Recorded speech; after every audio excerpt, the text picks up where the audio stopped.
Hi folks, I'm about to do a little talk, but I'm also going to demonstrate what I'm talking about after I'm through with this talk. Thank you.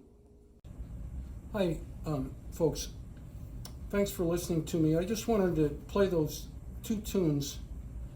I Got Rhythm first and then the Flintstones to show that musicians throughout history have used other people's original harmonies and played their own melody to fit the harmony. Now, a lot of people don't think about that, particularly people that are not musicians. They just sing the words and they think of the melody, but they don't think the overall picture.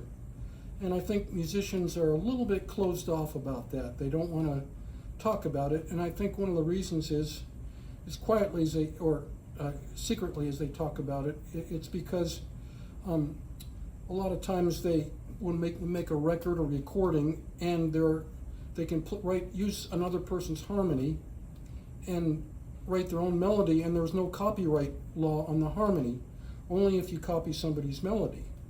So they can get around having to pay the original composer that way.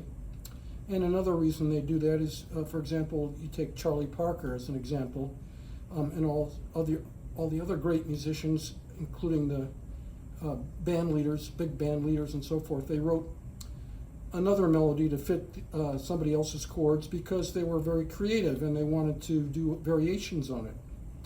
And they were very into what they were doing and very involved in what they were doing.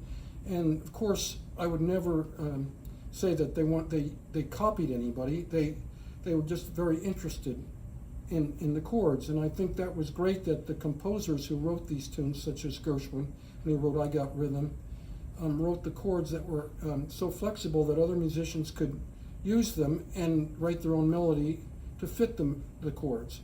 Once in a while they'll alter a chord because their melody is not exactly going to fit the original chords from, say, a Gershwin tune, or Cherokee by Ray Noble, where Charlie Parker improvised on the chords of Ray Noble and was extremely creative. But every time I listen to a great performer who improvises or arranges, I also think of the original, sometimes the original composer. It's not always the performer that wrote the tune. Sometimes they borrow harmonies from an original composer. And I think that's wonderful because I think the composers had in mind that they wanted it to be like that. They wanted people to share and do variations on what they originally wrote as far as the harmony goes. Of course, as I mentioned before, they don't want to have people copy their melody. And thank goodness there's a law against people copying melodies, but not on harmony.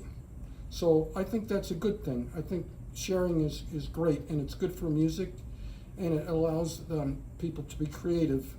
Not only do they have to always write their own chords to fit their own tunes, but they can use somebody else's chords.